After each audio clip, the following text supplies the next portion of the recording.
ओम नमः शिवाय। श्री शिव महापुराण शतरुद्र संहिता 27वां अध्याय। नंदीश्वर बोले, हे तात, अब मैं सज्जनों के लिए कल्याणकारी तथा उन्हें सुख देने वाले परमात्मा शिव के द्विजेश्वर अवतार का वर्णन करता हूँ, उसे सुनिए। हे तात, मैंने पहले जिन नृपश्रेष्ठ भद्रायु का वर्णन किया था और जिन पर शिव जी ने ऋषभ रूप धारण कर अनुग्रह किया था, उन्हीं के धर्म की परीक्षा लेने के लिए वे पुनः द्विजेश्वर स्वरूप से प्रकट हुए थे, उसी वृतांत को मैं कह रहा हूँ। हे तात, उन प्रभु विष्णु राजा भद्रायु ने ऋषभ के प्रभाव से संग्राम में समस्त शत्रुओं को जीतकर राज्य सिंहासन प्राप्त किया। राजा चंद्रांगद की सीमंतिनी नामक पत्नी से उत्पन्न सुंदरी पुत्री तथा परम साध्वी कीर्तिमालिनी उनकी पत्नी हुई। हे मुने, किसी समय उन भद्रायु ने वसंत काल में अपनी पत्नी के साथ वन विहार करने के लिए घने वन में प्रवेश किया। इसके बाद वे राजा उस सुरम्य वन में शरणागतों का पालन करने वाली अपनी प्रिया के साथ विहार करने लगे। तब उनके धर्म की दृढ़ता की परीक्षा के लिए पार्वती सहित भगवान शिव ने वहीं पर एक लीला की। शिव जी और पार्वती जी द्विज दंपत्ति बनकर तथा अपनी लीला से एक मायामय व्याघ्र को बनाकर उस वन में प्रकट हुए। वे दोनों द्विज दंपत्ति जहाँ राजा विहार कर रहे थे, वहीं से थोड़ी दूर पर व्याघ्र द्वारा पीछा किए जाने पर भय से व्याकुल होकर दौड़ते, रोते, चिल्लाते हुए राजा के समीप पहुँचे। शरणागत वत्सल एवं क्षत्रियों में श्रेष्ठ उन राजा भद्रायु ने व्याघ्र से आक्रांत होकर हे तात चिल्लाते हुए उन दोनों को देखा। हे मुनि श्रेष्ठ, अपनी माया से द्विज दंपत्ति बने हुए उन दोनों ने भय से व्याकुल होकर महाराज भद्रायु से इस प्रकार कहा। द्विज दंपत्ति बोले, हे महाराज, हे धर्मवितम, हम दोनों की रक्षा कीजिए। हे महाप्रभु, हम दोनों को खाने के लिए यह व्याघ्र आ रहा है। हे धर्मज्ञ, यह हिंसक काल सदृश तथा सभी प्राणियों के लिए भयंकर व्याघ्र आकर जब तक हम दोनों को खा न ले, उसके पहले ही आप इस व्याघ्र से हम लोगों को बचा लीजिए। नंदीश्वर बोले, उन महावीर राजा ने उन दोनों का करुण क्रंदन सुनकर ज्यों ही अत्यंत शीघ्रता पूर्वक धनुष धारण किया, इतने में ही अति मायावी उस व्याघ्र ने बड़ी शीघ्रता के साथ पहुंचकर उस द्विज श्रेष्ठ की स्त्री को पकड़ लिया और हे नाथ, हा कांत, हा शंभु, हे जगत गुरु, इस प्रकार कहकर रोती हुई उस स्त्री को भयंकर व्याघ्र ने ग्रास बना लिया। तब तक राजा ने अपने तीक्ष्ण भालों से व्याघ्र पर प्रहार किया, किंतु उसे उन भालों से किसी प्रकार की व्यथा नहीं हुई, जैसे वृष्टि धाराओं से पर्वतराज पर कोई प्रभाव नहीं पड़ता है। राजा के द्वारा ये आघात किए जाने पर भी व्यथा रहित वह महाबलवान व्याघ्र बलपूर्वक उस स्त्री को लेकर बड़ी शीघ्रता के साथ वहां से भाग गया। इस प्रकार बाघ के द्वारा अपहृत अपनी स्त्री को देखकर ब्राह्मण अत्यंत विस्मित हो गया और लौकिकी गति का आश्रय लेकर बारंबार रोने लगा। फिर देर तक रोने के बाद अभिमान नष्ट करने वाले तथा माया से विप्र रूप धारण करने वाले उन परमेश्वर ने राजा भद्रायु से कहा। द्विजेश्वर बोले, हे राजन, इस समय तुम्हारे महान अस्त्र कहाँ हैं? रक्षा करने वाला तुम्हारा महाधनुष कहाँ है? और 12,000 हाथियों का तुम्हारा बल कहाँ है? तुम्हारे शंख तथा खड्ग से क्या लाभ? तुम्हारी समंत्रक अस्त्र विद्या से क्या लाभ? तुम्हारे सत्व से क्या लाभ? और तुम्हारे महान अस्त्रों के उत्कृष्ट और अतिशय प्रभाव से क्या लाभ? अन्य जो कुछ भी तुम में है वह सब निष्फल हो गया, क्योंकि तुम वन में रहने वाले जंतुओं के आक्रमण को भी रोकने में सक्षम न हो सके। प्रजाजनों को क्षीण होने से बचाना क्षत्रिय का परम धर्म है। उस कुल धर्म के नष्ट हो जाने पर तुम्हारे जीवित रहने से क्या लाभ है। धर्मज्ञ राजा अपने प्राणों तथा धन से अपने शरण में आए हुए दीन दुखियों की रक्षा करते हैं। यदि वे ऐसा नहीं करते तो मृतक के समान हैं। पीड़ितों की रक्षा करने में असमर्थ राजाओं के लिए जीवित रहने की अपेक्षा मर जाना ही श्रेयस्कर है। दान से हीन धनी लोगों के लिए गृहस्थ होने की अपेक्षा भिखारी होना कहीं अधिक श्रेष्ठ है।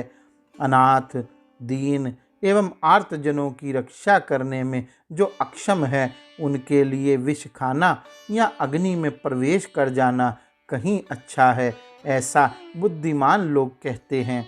नंदीश्वर बोले, इस प्रकार उस ब्राह्मण का विलाप तथा उसके मुख से अपने पराक्रम की निंदा सुनकर राजा भद्रायु शोक संतप्त हो अपने मन में इस प्रकार विचार करने लगे।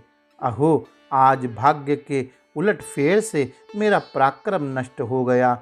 आज मेरी कीर्ति नष्ट हो गई और मुझे भयंकर पाप का भागी होना पड़ा। मुझ अभागे तथा दुर्बुद्धि का कुलोचित धर्म नष्ट हो गया। निश्चय ही इस प्रकार के पाप के कारण मेरी संपत्तियों, राज्य और आयु का भी नाश हो जाएगा। अपनी पत्नी के मर जाने से शोक संतप्त इस ब्राह्मण को मैं आज अति प्रिय प्राणों को देकर शोक रहित करूँगा। इस प्रकार नृपश्रेष्ठ भद्रायु ने अपने मन में निश्चय कर उस ब्राह्मण के चरणों में गिरकर उसे सांत्वना देते हुए कहा। भद्रायु बोले, हे ब्राह्मण, हे महाप्राज्ञ, मुझ नष्ट तेज वाले क्षत्रिय अधम पर कृपा करके अपने शोक का त्याग कीजिए।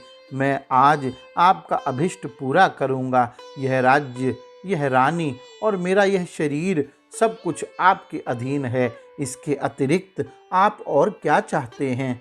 ब्राह्मण बोले, हे राजन, अंधे को दर्पण से क्या लाभ? भिक्षा से जीवन निर्वाह करने वाले को घर की क्या आवश्यकता? मूर्ख को पुस्तक से क्या लाभ? और स्त्री विहीन पुरुष को धन से क्या प्रयोजन? इस समय मेरी स्त्री मर चुकी है और मैंने कभी काम सुख का उपयोग नहीं किया। अतः मैं आपकी इस पटरानी को चाहता हूँ, इसे मुझे दे दीजिए। भद्रायु बोले, हे ब्राह्मण, पूरी पृथ्वी के धन का और राज्य, हाथी, घोड़े तथा अपने शरीर का भी दाता तो हुआ जा सकता है, किंतु अपनी स्त्री का दान करने वाला तो कहीं नहीं होता। दूसरे की स्त्री के साथ समागम करने से जो पाप अर्जित किया जाता है, उसे सैकड़ों प्रायश्चितों से भी दूर नहीं किया जा सकता है।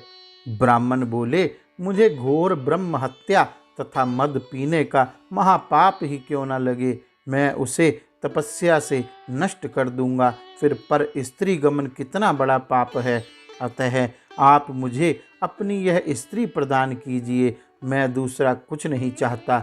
अन्यथा भयभीतों की रक्षा करने में असमर्थ होने के कारण आपको निश्चित रूप से नरक की प्राप्ति होगी। नंदीश्वर बोले, ब्राह्मण की इस बात से भयभीत राजा विचार करने लगे कि भयभीत की रक्षा ना कर सकना महान पाप है। उसकी अपेक्षा स्त्री दे देना ही श्रेयस्कर है। अतः श्रेष्ठ ब्राह्मण को अपनी स्त्री प्रदान कर पाप से मुक्त हो शीघ्र ही अग्नि में प्रवेश कर जाऊंगा। ऐसा करने से मेरी कीर्ति भी बढ़ेगी। मन में ऐसा विचार कर राजा ने अग्नि प्रज्वलित करके उस ब्राह्मण को बुलाकर जल लेकर संकल्प के साथ अपनी पत्नी का दान कर दिया। इसके बाद स्वयं स्नान करके पवित्र हो देवेश्वरों को प्रणाम कर उस अग्नि की 3 बार प्रदक्षिणा करके समाहित चित्त हो उन्होंने शिवजी का ध्यान किया। तदंतर द्विजेश्वर ने साक्षात शिव रूप में प्रकट होकर अपने चरणों में मन लगाकर प्रज्वलित अग्नि में गिरने को उद्यत हुए उन राजा को रोक दिया। 5 मुखों वाले, 3 नेत्र वाले, पिनाकी, मस्तक पर चंद्रकला धारण करने वाले, लंबी एवं पीली पीली जटाओं से युक्त, मध्याह्नकालीन करोड़ों सूर्यों की भांति तेज वाले, मृणाल के समान शुभ्र वर्ण वाले, गजचर्म धारण किए हुए, गंगा की तरंगों से सिंचित शिरः प्रदेश वाले, कंठ में नागेंद्र हार रूप आभूषण धारण करने वाले, मुकुट, करधनी, बाजूबंद तथा कणकण धारण करने से उज्जवल प्रतीत होने वाले, त्रिशूल, खड्ग, खटवांग, कुठार, चर्म, मृग, अभय, मुद्रा तथा पिनाक नामक धनुष से युक्त 8 हाथों वाले, बैल पर बैठे हुए और कंठ में विष की कालिमा से सुशोभित उन शिवजी को राजा ने अपने सामने प्रकट हुआ देखा। तब आकाश मंडल से शीघ्र ही दिव्य पुष्प वृष्टि होने लगी, देवताओं की दुंदुभियां बजने लगी और अप्सराएं नाचने तथा गाने लगी। ब्रह्मा, विष्णु, इंद्रादि देवता, नारद आदि महर्षि तथा अन्य मुनिगण भी स्तुति करते हुए वहां आ पहुँचे। उस समय भक्ति से विनम्र हो हाथ जोड़े हुए राजा के देखते देखते ही भक्ति को बढ़ाने वाला महान उत्सव होने लगा। भगवान सदाशिव के दर्शन मात्र से राजा का अंतःकरण प्रसन्नता से खिल उठा।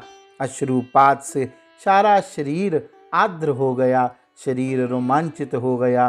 तब वे हाथ जोड़े गदगद वाणी से शिवजी की स्तुति करने लगे।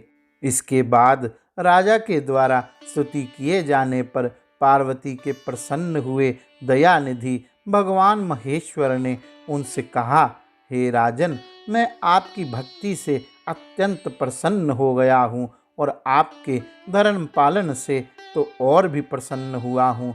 अब आप अपनी पत्नी सहित वर मांगिए, मैं उसे दूंगा, इसमें संशय नहीं है। मैं आपके भक्ति भाव की परीक्षा के लिए ही ब्राह्मण वेश धारण करके आया था और व्याघ्र ने जिसे पकड़ लिया था वे साक्षात देवी पार्वती थी।